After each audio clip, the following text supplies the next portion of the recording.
Ay, 5 da. Ay, all peso coin. May 5 dyan, wala.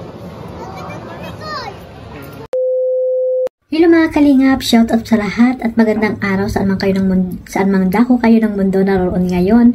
At syempre bago natin simulan ang ating reaction video, ayan, shout out muna kila Kuya Bal, Ate Edna at Kalingap Rab. At sa lahat po ng mga Kalingap partners, ayan, sa Karipa, shout out. At syempre sa lahat ng mga solid supporters ng Team Kalingap, shout out po sa lahat. Ayan guys, panibagong vlog na naman po tayo, reaction video. At ito po ay kay Kuya Jomar sa kanyang beneficiary sa Naga kay Ate Nancy. Ayan. Si Ate Nancy ay isa ring mahirap na pamilya na ayan, marami ding anak ito at ayun nga ay ang pamilyang ito ay napasaya ni Kuya Jomar. So ayan guys, kumuha po ako ng clip video para po ating panoorin. Samahan niyo ako mga kalingap. At ito po si Ate Nicole po. Ano po, isa po sa anak niyo nanay? Iyo po.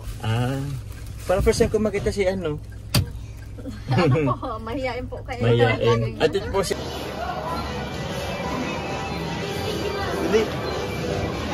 Hindi kayo dyan ay walang ano? Yun po.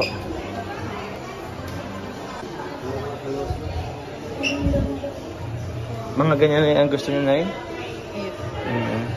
Ito pa may mga kulay.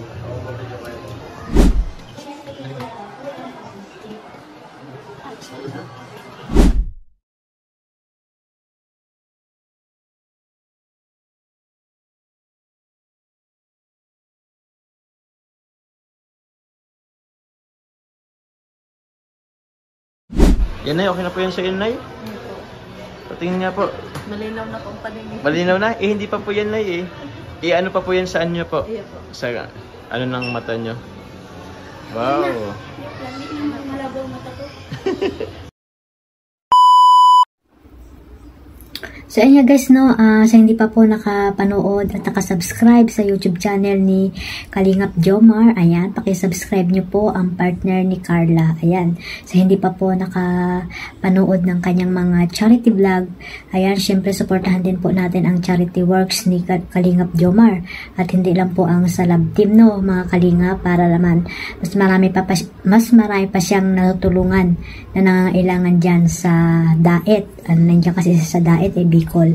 So ayan guys no, suportahan din po natin ang kanyang mga charity works no, mga Kalingap no, suportahan natin. At syempre ayan nga guys, isa sa mga beneficiary niya si Ate Nancy ay natulungan niya. Ayan, na pasaya niya yung pamilya ni Ate Nancy, na grabe yung yung saya ng mga bata dahil first time sa sasakyan pa lang, first time daw nilang makasakay doon no.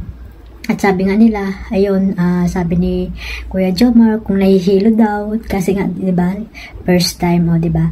Yun nga lang, yun, sama-sama silang magkakapatid.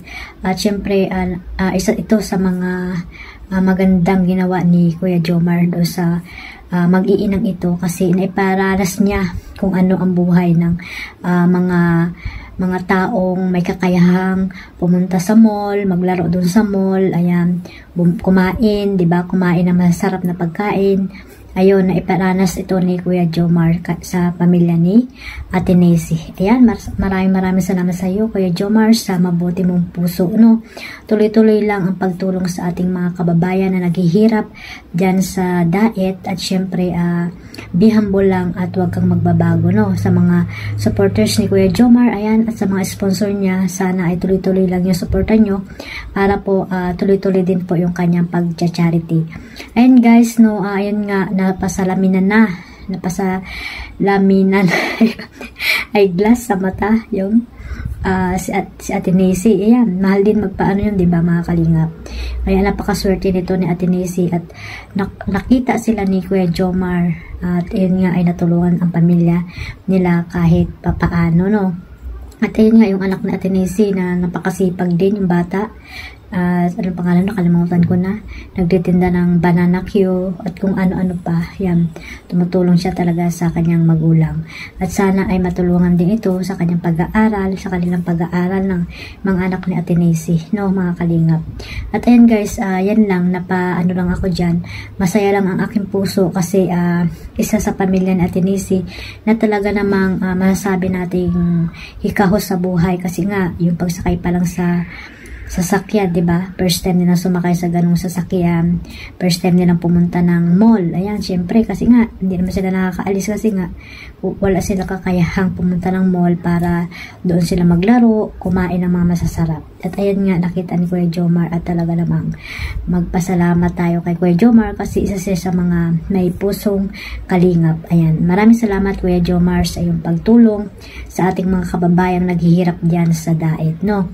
Ayan, sana tuloy-tuloy mo lang yan yung pag-charity at gabayan ka na ni Lord. Ayun lang mga kalingap, huwag natin kalimutang suportahan ang ama ng ating kalingap, si Kuya Bal Santos Matubang. Siyempre, ang gumagawa ng love team, si Kalingap Rab, at si Ate Edna Vlogs. Ayan, huwag niyo pong kalimutang suportahan at isubscribe, panoorin ang kanilang mga charity works para mas marami pa silang matutulungan dyan sa Pilipinas. At syempre, suportahan nyo rin po ang Karipa. Ayan, ang buong Karipa. Suportahan nyo rin po at syempre ang iba pang mga charity vlogger na namasisipag. Ayan. Suportahan nyo po yung mga nasa landing pad. Ayan. Suportahan nyo po ang landing pad ng Kalingap. Ayan. Maraming salamat sa inyong lahat sa suporta. God bless us all. Bye-bye.